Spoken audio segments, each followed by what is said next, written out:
bankida fotoko'rmasi mijozlarni ushlab turishimiz bankimizda o'tirayotgan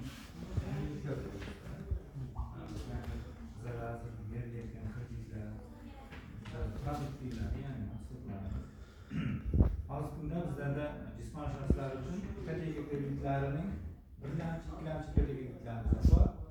Talabalar uchun ta'lim kreditlarimiz bor, biznesga ko'maklaydigan kreditlarimiz bor, valyuta kreditlarimiz bor yuridik shaxslar uchun.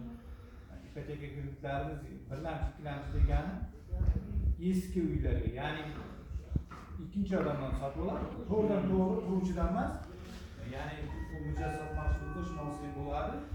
Uni to'g'ridan to'g'ri fasilitasi ishlash shart emas.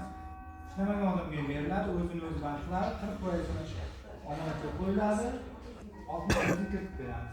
Birlamchi uyga sotib oluvchi ham shunday. Ishlashini shart emas. 25% oldin omonat sifatida qo'yadi, oyga chiqarib beramiz.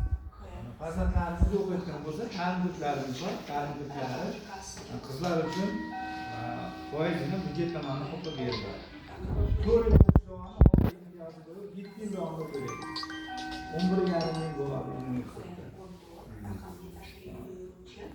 O'zini o'zi band qilgan shaxslarga 2021-yildan yuqoridagi yosh bo'ladigan bo'lsa, 100 milliongacha beriladi biznesning boshqa.